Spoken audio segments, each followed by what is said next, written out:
Nos gusta debatir y poner los temas sobre la mesa. Es Combinación Clave. Bueno, debiéramos tener el panel de opinión de todos los días jueves.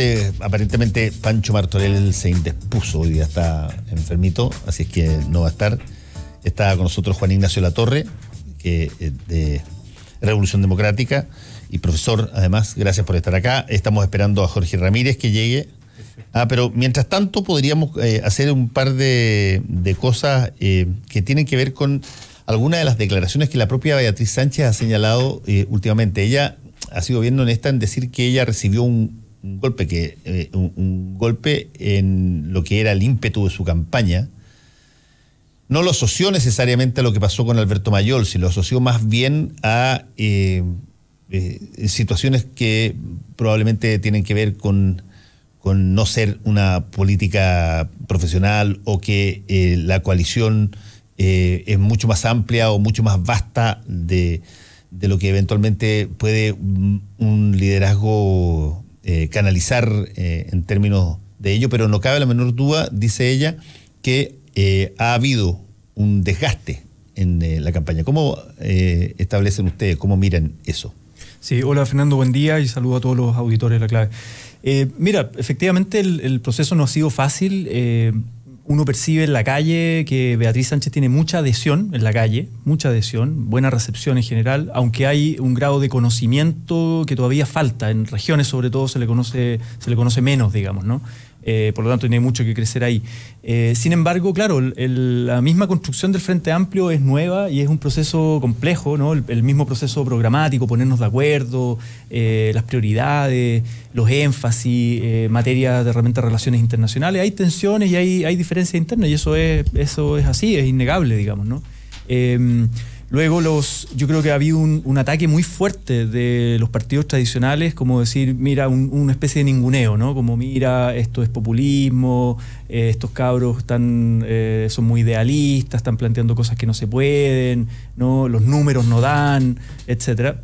A pesar de que hemos hecho un trabajo súper serio, programático, con economistas, con abogados, además de todo lo que fue la construcción con las organizaciones sociales, digamos, y hemos presentado un programa financiable, etcétera, pero hay un ninguneo, ¿no? Entonces también eso como que va planteando, mira, tan bonitas las ideas, pero no se puede, digamos. Convengamos, ¿no? Juan Ignacio, que saludamos a Jorge Ramírez, que ya está acá. Buenos días. Convengamos, Juan Ignacio, que eso es parte de lo que uno esperaría cuando...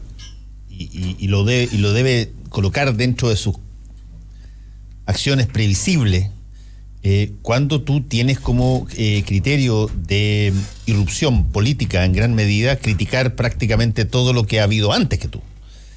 Vas a tener indudablemente alguien que te va a decir que va a hacer dos cosas. Una, va a esperar el momento en que te caiga y va a tener paciencia y va a decir, a ver qué, espérate. Ese momento llegó con la cuestión de Mayol, y ahí le dijeron, no eran ustedes los que eran capaces de abordar este tipo de cosas con lógicas distintas, nuevas, fantásticas, y te lo van a cobrar. Y la segunda cosa tiene que ver con que, a diferencia de los partidos clásicos, de las coaliciones clásicas, la Chile Vamos, con todos los ripios que pueda tener el candidato o los candidatos, tiene una historia que de alguna manera te acolchona los golpes. Sí. Mientras que los partidos nuevos no se les reconoce, y es un hándicap, una injusticia si tú quieres, pero no se les reconoce experiencia previa en materia de altos y bajos, superar situaciones. Por lo tanto, cada evento que ellos, los partidos nuevos, viven, se toma como si fuese una cosa casi fundamental, única, no se ve en proyección. ¿Cuántas veces no han habido candidatos que han sido desplazados por coaliciones como la coalición de centro-derecha o las coaliciones de centro-izquierda, que son desplazados, que tienen los pillan, qué sé yo, curados, qué sé yo, tirando en el campo, en una camioneta, y eso nos destruye la coalición, porque ya tú sabes que esto te sacas al gallo y pones otro, en fin. Pero en las coaliciones nuevas, que no tienen historia para atrás, no les dan mucho margen de error, y lo que es injusto, pero funciona así. Sí. Pero yo creo que O sea, para introducirnos en este análisis, yo creo que hay causas. Primero que todo, mandar un saludo a Pancho, que está medio. Sí, está enfermo. Sí. Ya, y a Rodrigo también, que. Rodrigo Checopar. Mi presidente, Rodrigo Checopar. Yo creo que hay aspectos coyunturales y estructurales respecto de este ánimo de decepción en torno al Frente Amplio. Yo creo que hay un ánimo de decepción, basta ver el portal de algunos medios, como que se desinfló el Frente Amplio. El Frente Amplio después de la primaria... no pongáis las portadas de algunos medios como referencia a eso, porque la portada... Pero generan un clima de opinión. No, lógico, pero las portadas, si hay algo que puede ser diseñado, sí, pero, es una portada. Pero cuando la propia Beatriz Sánchez, en una serie de entrevistas... eso estoy claro, cuando en una serie de entrevistas ella ha reconocido que hubo ciertas falencias, hubo ciertos déficits, obviamente que eso queda instalado, ¿cierto? Exacto, y a eso les acompaña de un declive en las encuestas de opinión, donde Beatriz Sánchez perdió en torno a los 10 puntos porcentuales después primarias. Entonces, obviamente que está instalada la idea de como que esa efervescencia, esa mística que el Frente Amplio fue capaz de estructurar con posterioridad a la primaria, a lo menos se ha ido deteriorando, se ha ido deprimiendo. Ahora, respecto de las causas, yo creo que se mencionaba acá de que hay como un ninguneo al Frente Amplio. Yo creo que es todo lo contrario. O sea, si alguien ninguneó a los actores políticos, llámese tradicionales, entiéndase por tradicionales, Nueva Mayoría y Chile Vamos, durante un periodo aproximadamente de un año desde que se crea el Frente Amplio, han sido las vocerías del Frente Amplio. El ninguneo respecto de que estos son políticos antiguos, que es la cocina, que es la negociación, y me parece que hay cierta disociación entre ese discurso y lo que los chilenos quieren. Si uno va a la última encuesta CEP, hay un dato que es muy ilustrativo, y es que más del 60% de los chilenos quiere un presidente que busque o que propenda a los grandes acuerdos. Por lo tanto, denostar la lógica del encuentro, del diálogo, de la convergencia programática, yo creo que ese fue un error. Por otro lado, denostar ciertas malas prácticas de la política tradicional. Ese discurso de algún modo se corroe una vez que viene el episodio Mayol, ¿cierto? Que también tú lo mencionabas. Por lo tanto, toda esa... Siendo una cosa, si tú quieres, menor dentro de lo que podríamos... Por cierto. Y que pagan más pato porque justamente es nuevo. Exacto. No comparemos el episodio de Mayol con el desafuero de Moreira. Estoy hablando desde el punto de vista político, no estoy hablando desde el punto de vista de lo jurídico o formal, ¿cierto? Estoy hablando desde el punto de vista político. Estoy hablando desde el punto de vista político. Un senador de la República. Pero deja de terminar mi punto. Y después yo creo que hay un problema respecto al Frente Amplio, y esto es lo estructural. Yo creo que el discurso del Frente Amplio sobremencionó un malestar. Y aquí yo me voy a colgar de la tesis de Carlos Peña, y es decir que a propósito de un proceso de modernización capitalista, los chilenos y particularmente la clase media busca reconocimiento, busca diferenciación, busca cierto estatus. Y no es que quiera renegar completamente del modelo económico, sino que busca un modelo más justo, un modelo, quiere participar más del modelo, no es que quiera disociarse de este mal denominado modelo, porque yo creo que al final es fruto del libre intercambio y de la propia legitimación de la acción de los ciudadanos chilenos. Y por lo tanto, yo creo que ese discurso del malestar, cuando uno ve la retórica del Frente Amplio, en general es una retórica súper negativa, de que todo está malo, de que hay que cambiar todo, de que Chile es el país más desigual del mundo. Por cierto, también muchos de esos datos no son reales, y obviamente que hay puntos en los cuales trabajar, mejorar, profundizar, y avanzar más hacia un país más justo, más libre, más próspero, ¿cierto? Y más solidario.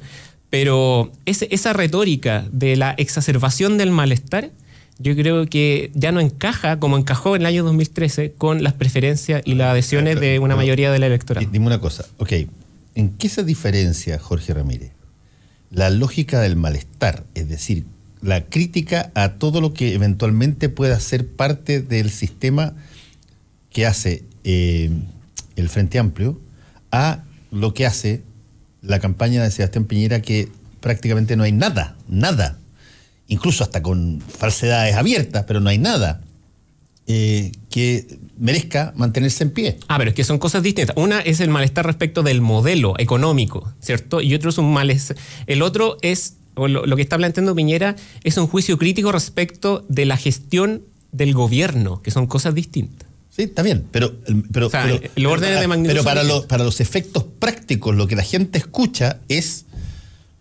básicamente cero plataforma de acuerdos, como lo que tú estás diciendo. Lo que tú escuchas es alguien que quiere ganar la presidencia porque considera que todo lo que viene es peor que si es que no es esa persona. A ver, es que yo creo que no es que solo él lo considere, yo creo que, o sea, las cifras están sobre la mesa y no quiero latear con cuánto ha dejado de crecer Chile, cuánto empleo, digamos, se ha perdido, cómo las clasificadoras de riesgo internacionales han bajado la nota clasificatoria a Chile. Yo podría tener una batería de datos y Es una retórica yo creo que eso del malestar, po. Es una retórica. Es que no es una retórica, porque por definición la retórica es un ejercicio de una sobredimensión de determinados episodios, ¿cierto? Y determinados sucesos. Pero estos son hechos objetivos, ¿cierto? O sea, Chile ha dejado de crear empleo, Chile ha dejado de crecer como venía creciendo, la delincuencia ha subido. ¿Pero eso es atribuible a las reformas? Porque eso es lo que plantea Piñera. Entonces acá yo creo que obviamente que hay un efecto. Obviamente los países, eso es atribuible, eso es política. Se gobiernan. Eso es retórica. Los países se gobiernan a partir de cierto liderazgo y de cierto mandato que ejerce una coalición política. Yo creo que no hay duda, y en eso yo creo que vamos a converger y vamos a tener cierto acuerdo respecto de que la gestión política y el diseño, el trazo político, el vector que orienta la toma de decisiones de este gobierno está profundamente errado. Y eso es lo que está planteando Sebastián Piñera, y él está planteando que pueden venir tiempos mejores, en el sentido de reconocer. Él está planteando que hay que reconocer. Incluso él planteó la intención de la presidenta quizás no era mala. ¿Quién va a estar en desacuerdo con querer un país más justo, querer que los estudiantes puedan acceder a más y mejores oportunidades, etcétera? Pero yo creo que la forma, el instrumento que se empleó fue el equivocado. Y tampoco ha planteado una retroexcavadora inversa. De hecho, inclusive hay críticas internas dentro de la derecha, por ejemplo, a partir de lo que planteó José Antonio Kast, de cómo es posible que nosotros abracemos, por ejemplo, la bandera de la gratuidad. Y Sebastián Piñera ha dicho, a ver, gratuidad inclusive hasta el 60%. Sí, y ningún estudiante va a perder la gratuidad. No, está bien, pero eso no es abrazar. Yo no también podría reconocer cosas en el... Convengamos que el criterio para no ir contra algo que eventualmente tiene un costo político, ir contra algo y que está planteado y está hecho y es una realidad, no es abrazar la bandera de la gratuidad. La bandera de la gratuidad es abrazarla si es que tú la propones o si es que tú la impulsas. No si tú dices, no voy a disminuir nada de lo que ya se hizo. Eso es básicamente tener un mínimo criterio político para decir, mira, si es que yo tengo un costo, si trato de revertir esta cosa, me carga, creo que debiera ser todo pagado, pero no tengo posibilidad realmente política de hacerlo. Tú dices que es por utilitarismo político, pero aún, no, mira, concediéndote el punto de que si acaso fuera por utilitarismo político, eso también es la negación de una retroexcavadora, porque en el fondo la retroexcavadora, ¿cuál es la lógica? A partir de un diagnóstico ideológico, yo socavo los fundamentos de las políticas públicas que un determinado gobierno impulsó. Y sin atender o sin tomar en consideración, por ejemplo, los efectos políticos. Si en el fondo ese es el móvil de la retroexcavadora. Pensamos que la retroexcavadora también fue un eslogan de Quintana en su momento. ¿Quién le cree a Quintana que venía a la retroexcavadora a superar el neoliberalismo? ¿Quién le creía eso? O sea, fue un arrebato mediático que a los 2 segundos su propia coalición le dijo, oye, quédate callado un ratito, sabes que estáis metiendo las patas. O sea, todos sabíamos que el programa de Bachelet no era una retroexcavadora, era avanzar en ciertas reformas, derechos sociales, y en muchas cosas quedó a media de lo que prometió, ¿no? Pero nadie en su sano juicio, con un mínimo criterio de realidad, decía, oye, Bachelet viene aquí a hacer la revolución, el socialismo y qué sé yo. Estoy de acuerdo. Como lo plantea José Antonio Kast de repente, ¿no? Los sectores ultrones de la derecha. Estoy de acuerdo. Ahora, convengamos una cosa en términos de lo que podríamos denominar la comunicación política. La comunicación política, parte de ella estriba en capitalizar cosas que están disponibles de pronto para ti. La retroexcavadora, el aporte de Jaime Quintana a la destrucción de la imagen de la nueva mayoría es tremendo. Pero es gigantesco. Porque las palabras construyen realidad. Es gigantesco, exactamente. Se disparó en los pies. Él colocó, y Nicolás Aguirre colaboró con otras 2 metáforas, digamos. Exacto. Los 2 del PPD, ojo, los 2 del PPD. Y sabiendo la historia del PPD en la concertación. O sea, por eso digo, ¿de dónde viene la frase en el fondo, no? No, pero a lo que voy es que yo no voy a culpar a nadie por utilizar una frase y una metáfora puesta por un rival para generar una especie de sentimiento político que tiene que ver con, por ejemplo, la mala calidad de las reformas o el grado en que tú querías cambiarlo todo. Creo que fue, pero nefasta la intervención de Jaime Quintana en ese momento, sí. Pero no culpo a la derecha por utilizar el concepto y usarlo hasta la majadería, porque eso es lo que se hace cuando tú tienes este tipo de problema. Cuando Sebastián Piñera habló de la educación como bien de consumo en su momento, sí, debe haber pasado, no sé, 2 meses seguidos en que no se habló de otra cosa. Solo que se le soltó. Y se le soltó porque yo creo que en gran medida había gente al interior de la concertación que pensaba exactamente igual. Exactamente, que es el partido transversal que llamamos nosotros, ¿no? Pero el hecho es que tú tienes hoy día una elección donde hay en 8 candidaturas una acuarela, pero con una cantidad de gama, pero bien dispare. Es cierto, algunos van a ser más bien testimoniales, pero si que tú los reduces a 4 o 5, y tú pones, en términos de encuesta, y tú pones a Sebastián Piñera, Alejandro Guillé, Carolina Goich, Beatriz Sánchez y Marco, Enrique Ominami, por ponerte 5 ahí, y te puedo agregar a Kast si tú quieres. Está bastante, ¿qué quieres que te diga? Bastante bien evidenciada cuáles son las líneas principales en términos de pensamiento político que el país tiene. No hay mucho más. Así es. Que es paupérrimo.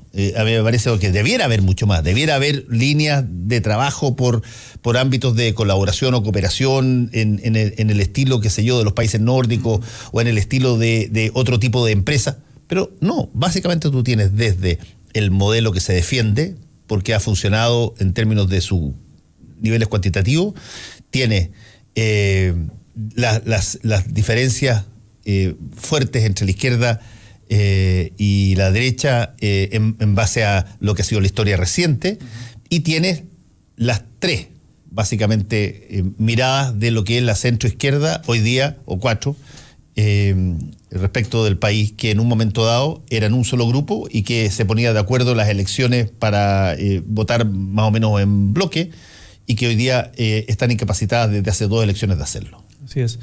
Yo quisiera agarrarme de tu comentario para tocar un tema también anterior, ¿no? Esto de la encuesta, porque queda instalado como que Beatriz Sánchez se desinfló, el Frente Amplio se desinfló, la encuesta ya la dan por tercera, digamos, y yo creo... hay encuestas, por ejemplo, regionales que plantean en la 5ª región que Beatriz Sánchez supera en apoyo a Sebastián Piñera. Entonces, ¿con esto qué quiero decir? Que las encuestas se equivocan. Las encuestas en los últimos años, sobre todo en los países, en distintos países y encuestas grandes, se han equivocado. La capacidad predictiva de las encuestas ha bajado. Sí. El año pasado se equivocaron con voto voluntario. Y con voto tienen voluntario, que ser más hay un escenario más incierto. El año pasado se equivocaron rotundamente, fracasaron estrepitosamente todas las encuestas con Jorge Sharp en Valparaíso. Por lo tanto, yo creo que todavía está abierto el escenario de quién pasa a segunda vuelta. Y todas estas conversaciones que en el fondo, lo que planteas tú, Fernando, de todo este abanico de 8 candidatos, bueno, en segunda vuelta vamos a ver, probablemente va a pasar Sebastián Piñera, pero todavía no está claro si pasa Beatriz Sánchez o Alejandro Guillé. Yo no veo un Alejandro Guillé eufórico, arriba, ¿no? Lo veo más bien desinflado, aguachento, ambiguo, su coalición interna llena de contradicciones, etcétera. Por otro lado, yo conversaba hace muy poquito tiempo con Ignacio Walker y él me decía, mira, para nosotros sería un éxito que Goich alcanzara los 2 dígitos, pero ellos lo que plantean es que Carolina Goich saque 5, 6% y mantener la llave del Senado, mantener 7 senadores. Ese es su objetivo. Incluso les da lo mismo si bajan en Cámara de Diputados. Entonces, con esto que estoy diciendo, que en el fondo estamos en un escenario súper líquido, súper volátil, las encuestas se equivocan, queda un poquito más de una semana para las elecciones y vamos a ver ahí el resultado, quién pasa a segunda vuelta. Y ojo, el Frente Amplio puede patear el tablero, puede desplazar a la centroizquierda tradicional y liderar un proceso de acuerdos programáticos amplios para enfrentar y derrotar a Piñera. Eso es posible todavía. No, yo discrepo. O sea, es lógico que tú como candidato al Frente Amplio no reconozcas, digamos, un hecho de la causa, en el sentido de que Beatriz Sánchez ha decaído en su respaldo popular, y todas las encuestas lo muestran. O sea, no es solo la CEP o CADEM. otras, digamos, incluso que no son tan rigurosas metodológicamente, criterias. Yo no podría. No, pero es que eso es como la falacia del espantapájaro. Es decir, cuando la encuesta no me gusta, yo critico la encuesta y considero que es de derecha. Y aquí mismo. Yo comparto panel con Rodrigo hace bastante tiempo y después de la primaria, cuando Beatriz Sánchez, digamos, sube, él no dijo que la encuesta era de derecha, ni planteó objeciones, ni cuestionamientos, ni crítica al instrumento. Entonces, el problema no es del termómetro. Yo tengo la impresión, además, de que estamos a 10 días de la elección.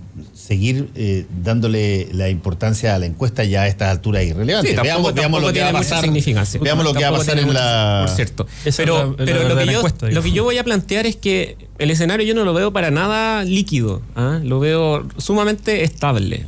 ¿Y por qué digo que ha estado estable? Porque las preferencias de los chilenos hace 1 año y medio y a 10 días de las elecciones son las mismas. O sea, cuando uno mira, digamos, los números, ¿qué ve? O sea, Sebastián Piñera...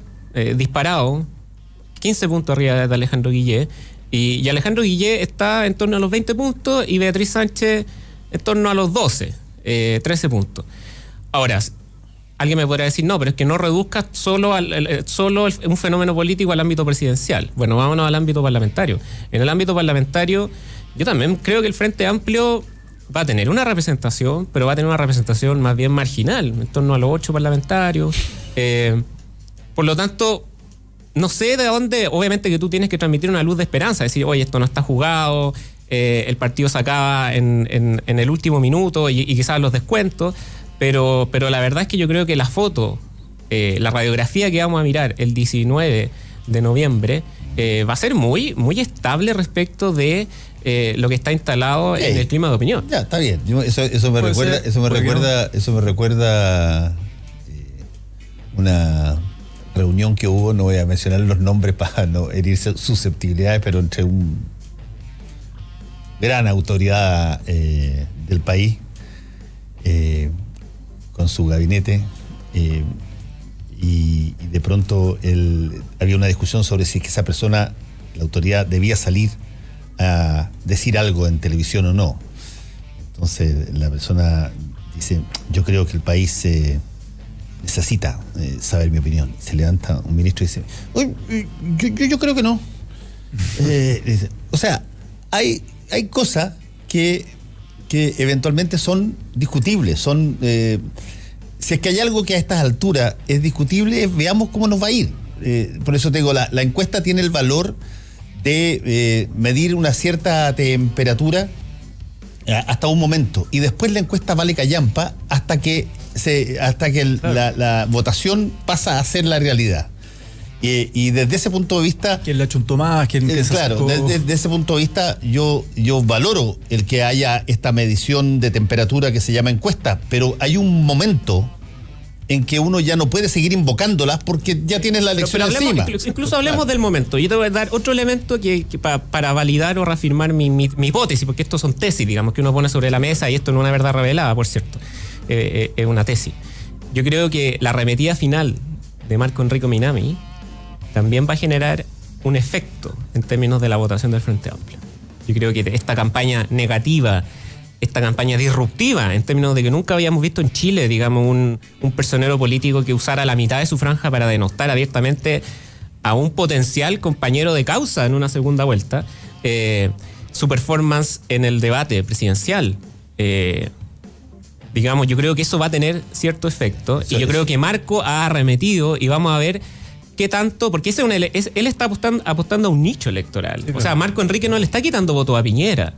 Digamos, Marco Enrique apunta a un electorado de izquierda desafectado. Marco Enrique lo único que no quiere, creo yo, a estas alturas, es que alguien le diga lo que le van a decir, si es que tiene lo que dice la encuesta que va a tener, que él está haciendo una extraordinaria carrera similar a la de Allende, pero al revés.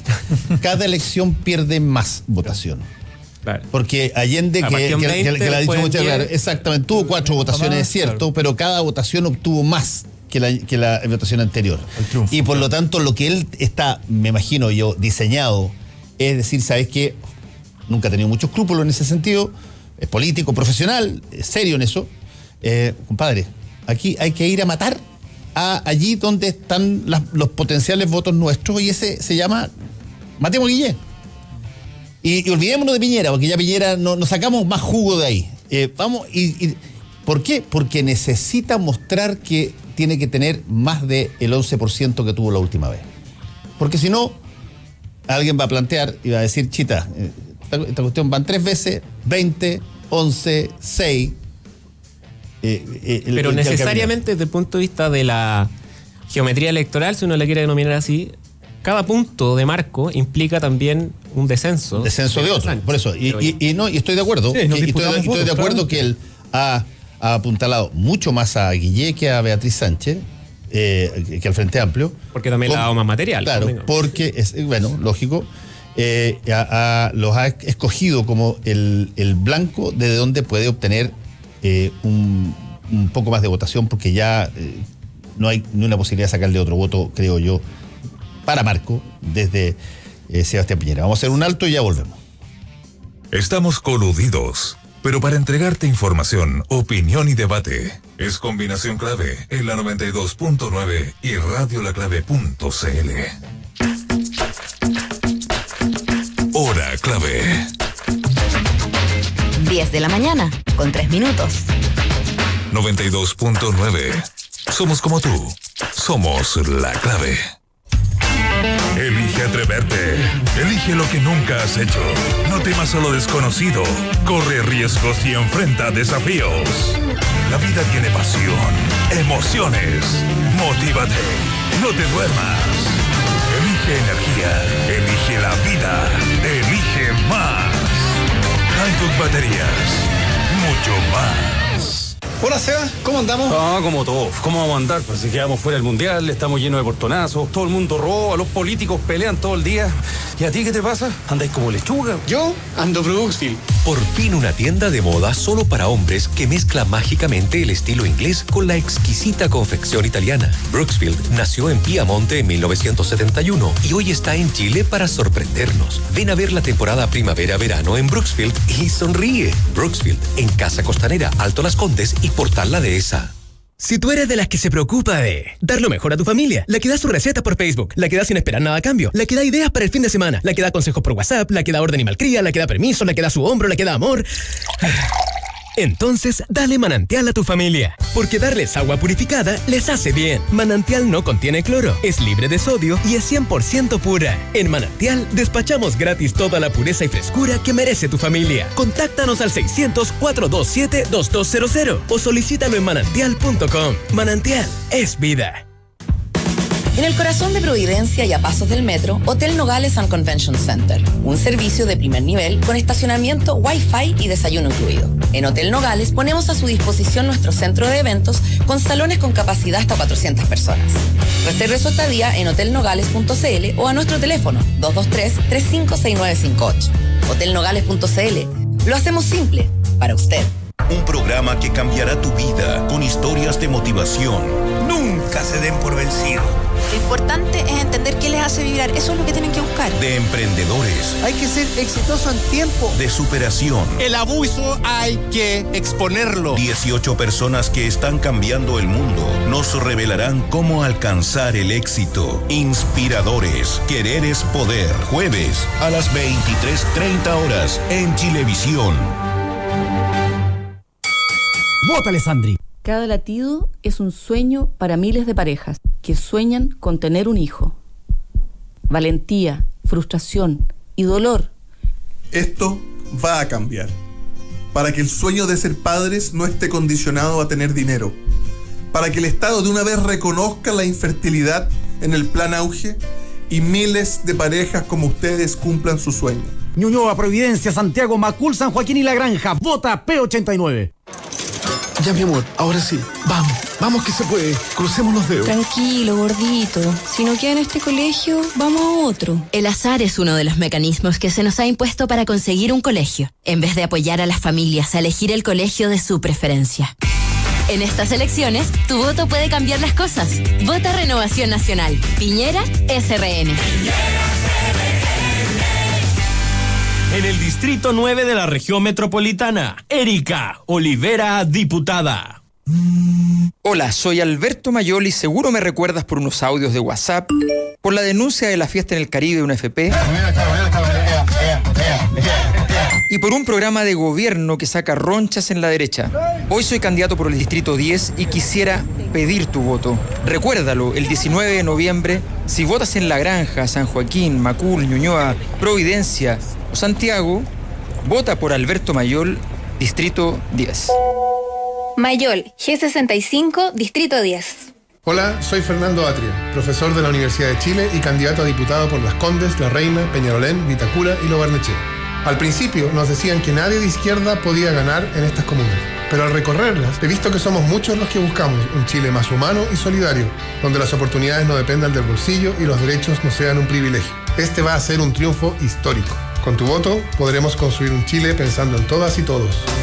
En Las Condes, La Reina, Vitacura, Peñalolén y Lo Barnechea. Vota N72. Fernando Atria, diputado. Elecciones 2017. Los electores con discapacidad visual pueden usar una plantilla transparente para votar, solo con ranuras para marcar la preferencia o con ranuras y números braille para identificar a los candidatos. Además pueden optar por el voto asistido, recibiendo ayuda de una persona de su confianza mayor de 18 años. Todos pueden participar. Visita cervel.cl o nuestras redes sociales. También puedes llamarnos al 606.166. Cervel. Elige el país que quieres. Solo quedan 10 segundos para seguir debatiendo juntos. Combinación clave. Estamos de vuelta por la 92.9. Al aire. El restaurante El Bohío del Hotel Sheraton Santiago inicia su nueva temporada 2017-2018 de lunes a domingo de 12:30 a 15:30 horas. Venga a conocer el restaurante al aire libre. Se encienden las parrillas para deleitarse como siempre con la más amplia y sabrosa variedad de carnes grilladas junto a un exquisito buffet compuesto por ceviches, mariscos, quesos, ensaladas, verduras y una amplia variedad de frutas de estación, tortas y postres de la pastelería. Valor 31.900 pesos por persona, IVA incluido, con refill de bebidas gaseosas sin límite. Reservas e informaciones al teléfono 222-335.000, sheratonsantiago.com. ¿Qué tiene de diferente la primavera en Italia o el Reino Unido con nuestra primavera? Hoy nada, porque Brooksfield trae a Chile todo el estilo británico confeccionado por manos italianas. Telas, diseños y un entalle inconfundible. Brooksfield, encuéntrelo en Casa Costanera, Portal La Dehesa y Alto Las Condes. Dicen que lo más importante en una universidad es la tradición, pero también es la innovación. En la Universidad Adolfo Ibáñez se tiene un modelo único que complementa las carreras con el programa de artes liberales, que le permiten tener una mirada amplia, desarrollar un pensamiento crítico, innovador y consciente para entender el mundo y sus cambios. Universidad Adolfo Ibáñez, pensar con libertad. Atentos porque esta es una buena idea. Vital presenta su nueva botella Ecoflex, única en Chile, con menos plástico, más liviana y más fácil de reciclar. Hidrátate, hazle twist y recíclala. Toma Vital, una buena idea. Es combinación clave en la 92.9 y radiolaclave.cl. Estamos con el panel abreviado del día jueves porque está enfermo Pancho Martorell, está Jorge Ramírez, está Juan Ignacio Latorre. Y oye, déjenme plantearle otro tema para de alguna manera generar una situación interesante. Hay temas que todos los gobiernos legan a quien lo sigue determinadas materias que son obligadas y que todo el mundo tiene conciencia de ello. Por ejemplo, lo que todo gobierno le lega a otro es el primer presupuesto del año.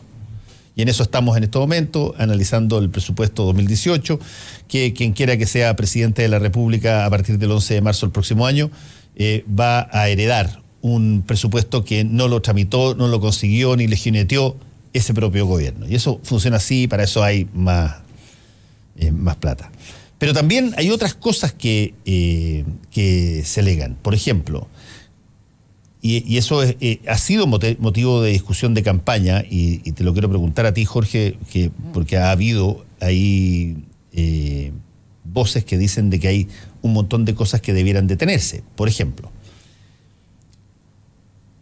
el expresidente Piñera dijo que si es que la presidenta Bachelet cerraba Punta Peuco, él la iba a reabrir.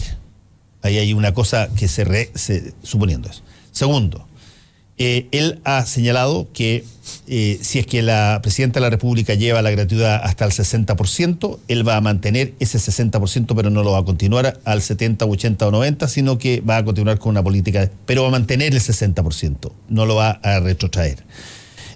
hay una serie de cosas que tienen que ver con obras que se comienzan y que tienen un determinado tipo de iniciación, por ejemplo, con presupuesto propio, en el caso de algunos hospitales, a pesar de que el próximo presidente, si es que es Piñera y nada más, considera que no debiera ser con presupuesto propio, sino que debe ser con presupuesto concesionado.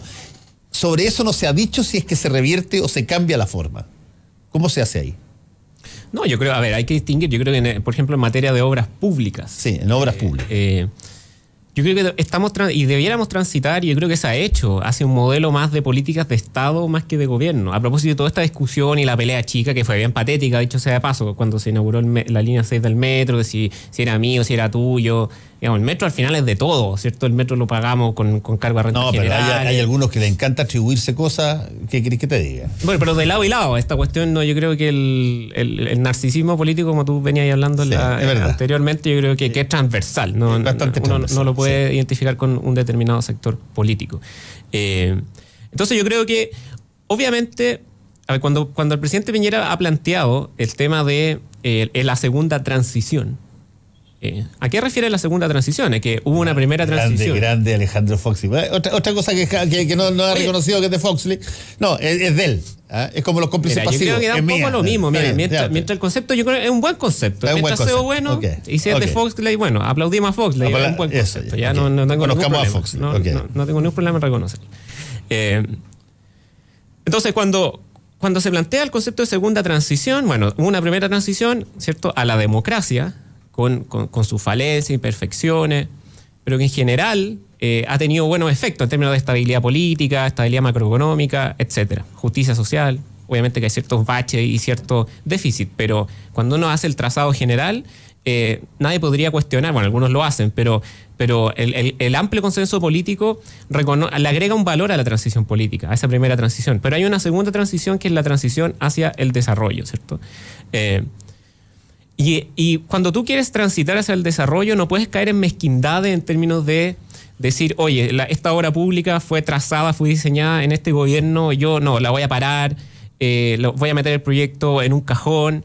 Yo creo que en el fondo el momento político y el momento económico y las expectativas de los chilenos no dan espacio para ese tipo de malas prácticas. Y por eso yo creo que no hay duda de que respecto de las iniciativas de obras públicas que este gobierno ha impulsado, van a seguir porque, digamos, están por ley, hay derechos adquiridos, hay contratos que tú no puedes revertir, porque eso sería una afectación directa a ese tipo de iniciativas. Por lo tanto, yo no pongo en duda aquello.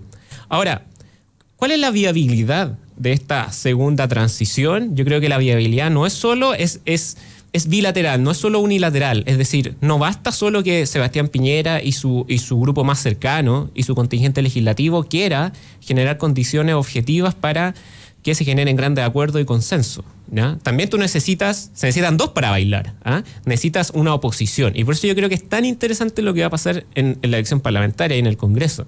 Porque como veníamos hablando en la tanda, no da lo mismo si es que, por ejemplo, en Arica electo por el lado de la centroizquierda José Miguel Insulza o Salvador Urrutia.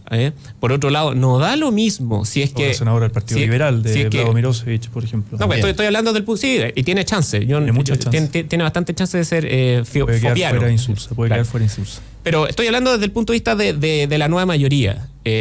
Por otro lado, en la quinta, que aquí el compañero Panel la conoce bastante, no da lo mismo programáticamente si es que el que entra por el lado de la democracia cristiana es Aldo Cornejo o Ignacio Walker. A propósito, precisamente de una discrepancia que se generó, que sale hoy día en la prensa, de que algunos parlamentarios de la democracia cristiana quieren apoyar a Guillé la misma noche del 19 de noviembre frente a la eventualidad de que sea Alejandro Guillé el que pasa a segunda vuelta, y hay otros que son más reticentes. O si queda fuera la democracia cristiana también de carrera. Bueno, puede pasar, por cierto. Después en Maule no da lo mismo si entra Andrés Saldívar o Jimena Rincón.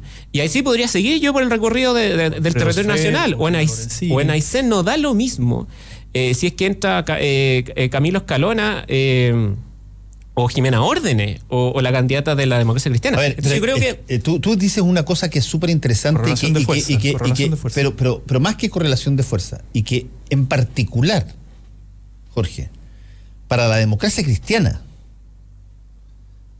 a lo largo de Chile, está dividida en candidaturas que casi son dos almas programáticas. Casi son sus dos facciones que cohabitan todavía al interior. Por lo tanto, tú vas a ver no solamente en casos puntuales de Maule o el Valparaíso esa división, sino que la vas a ver prácticamente en claro, toda, yo lo puse como el ejemplo más emblemático.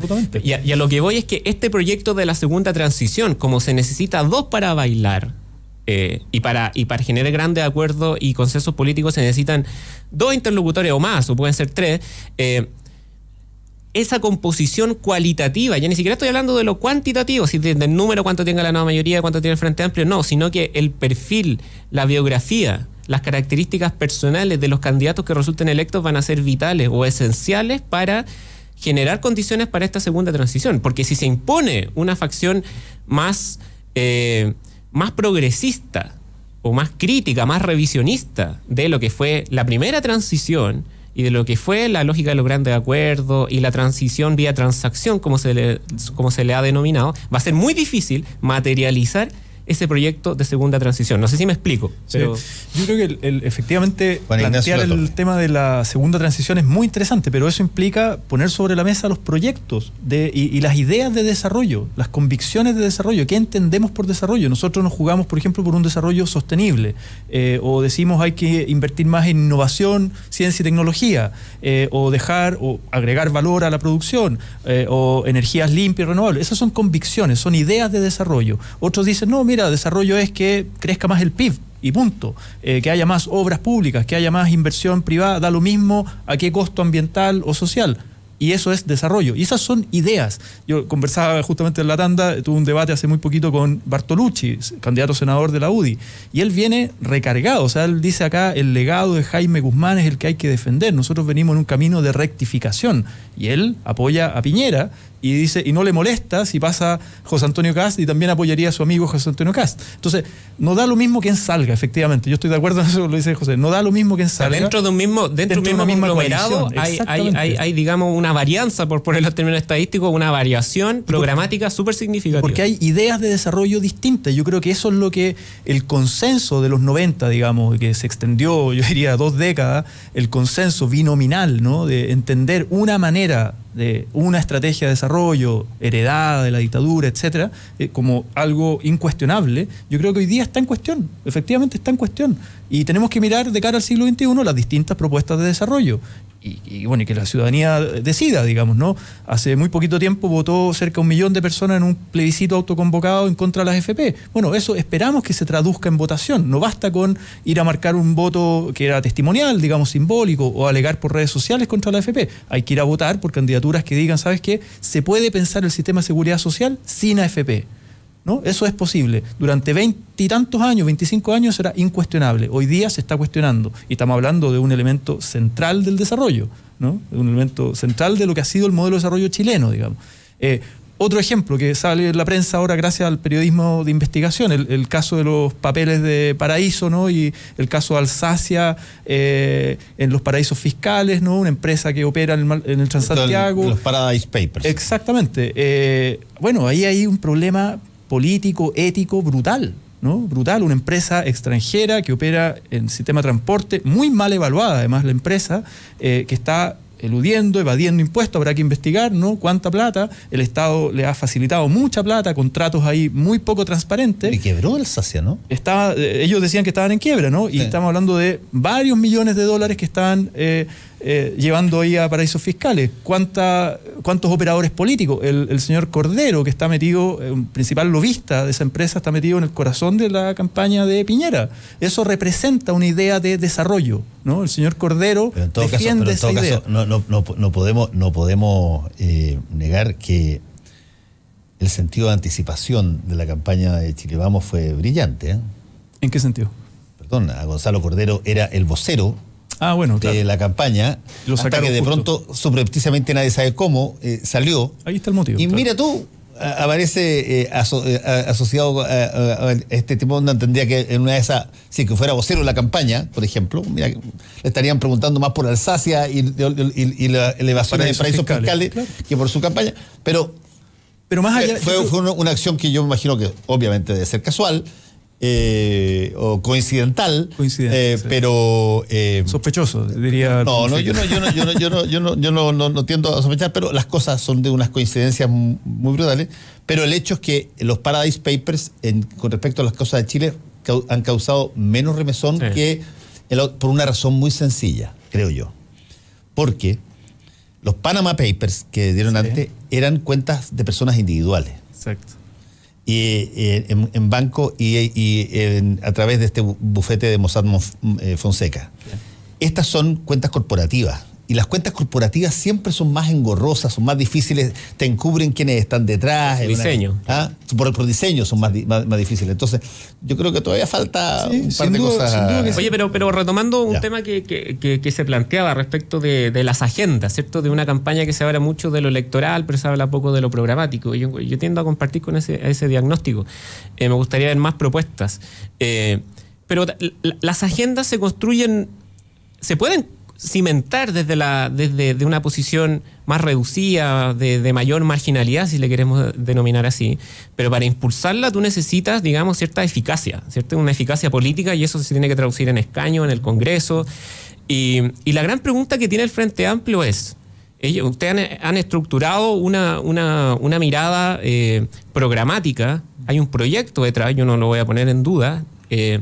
Yo creo que de hecho las disputas políticas del mediano y largo plazo van a estar más en torno a esa discrepancia, a esa tensión, ¿cierto?, entre una posición más cercana ya no a la socialdemocracia, sino que a un modelo más maximalista de la izquierda, versus, digamos, lo que representa una derecha, una centro-derecha moderna hoy en día en el mundo.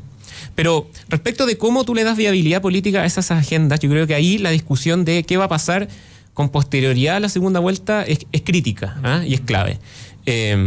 Por ejemplo, yo ayer leía en un diario vespertino que dos diputados, o dos candidatos a diputados del Frente Amplio por la región metropolitana, particularmente creo que el distrito 2 y 13, que es La Florida y La Cisterna y San Miguel, esos dos distritos, denunciaron frente a, no sé si al CERVEL o a los tribunales de justicia, ahí tú me puedes corregir, el hecho de que las firmas de Alejandro Guillé, detrás del proceso de firmas de Alejandro Guillé habrían estado estos dos famosos personajes vinculados a la industria del narcotráfico, y un fraude en términos de la falsificación de un instrumento de la fe pública, de que en el fondo estos tipos aparentemente pedían los carnets de identidad a los vecinos de la comuna de San Ramón, y no les decían que era para firmar para suscribir o apoyar la candidatura de Alejandro Guillé, sino que después fotocopiaban las firmas y dibujaban firmas, falsificaban firmas, digamos, para ponerlo en términos sencillos. Entonces, cuando tú lanzas... ¿Y eso es una denuncia judicial? Entiendo que sí.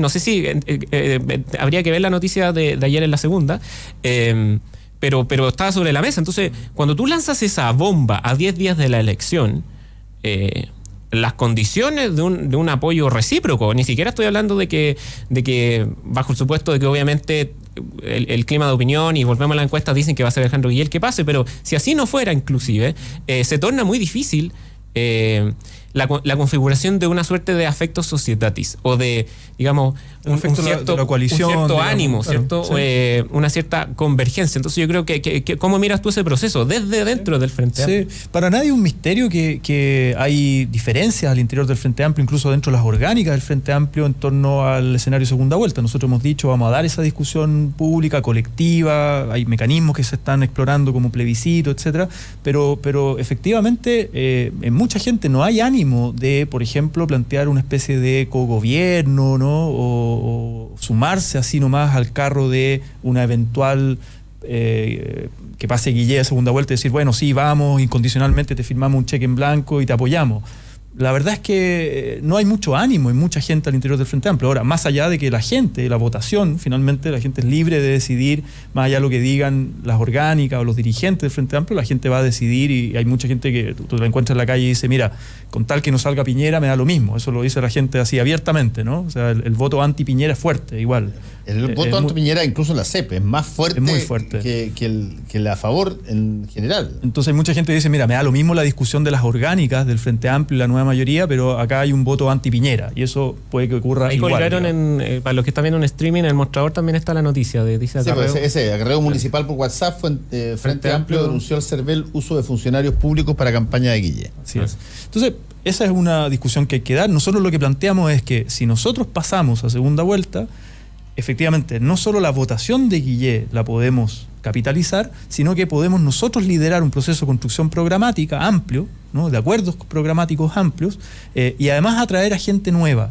Nosotros creemos que Guillé no es capaz de atraer a gente nueva a votar del padrón, digamos, gente más joven. Sin embargo, Beatriz Sánchez sí sería capaz potencialmente si es que entiendo lo que para plantea, derrotar a Piñera. Si es que entiendo un poco lo que trató de plantear Jorge Ramírez, lo podríamos sintetizar de la siguiente forma.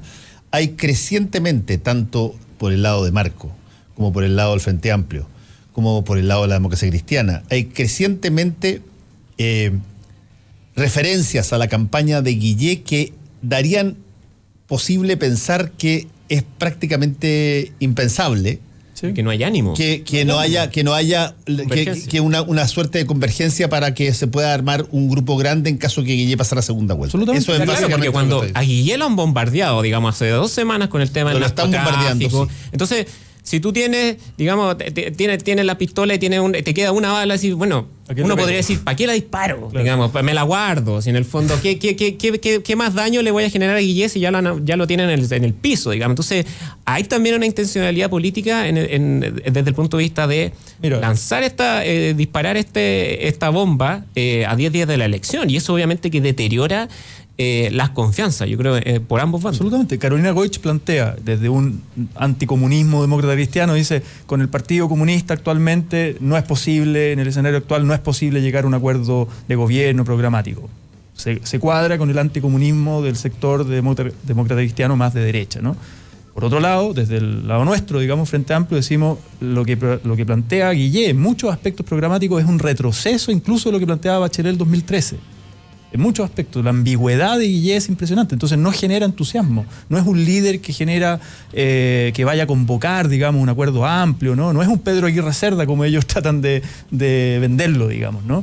Entonces, claro, fue nuevamente por las encuestas, se guiaron por un candidato que era popular en las encuestas, bajaron a Lagos, etcétera, el Partido Socialista bajó sus primarias, Insulza y Atria, recuerdan, ¿no? Todo ese escenario, y se cuadraron con Guillé porque puntuaba más en las encuestas. Yo creo que fue un profundo error porque evadieron un proceso de primarias, ¿no? De discusión programática interna, de legitimar una candidatura, y eso claramente hoy día no genera adhesión. Yo creo que la candidatura de Guillé está desinflada, está muy desinflada. Bueno, tenemos que irnos. Tuvimos un panel abreviado. Pancho Martorell está enfermo, le damos un abrazo. Jorge Ramírez, Juan Ignacio Latorre, muchas gracias por haber estado con nosotros. Muchas gracias, Fernando. Un saludo. Volvemos. Saludos. La opinión y el debate están en la 92.9. Fernando Paulsen, sus panelistas e invitados son una combinación clave. La clave del emprendimiento está en la 92.9. Experiencias y mucho más en Emprender es Clave. De lunes a viernes de 11 a 12 del día con María Elena Dressel, Ari Burman y Eduardo Link. 92.9 Radio La Clave. Emprender es Clave. Somos como tú. Somos La Clave.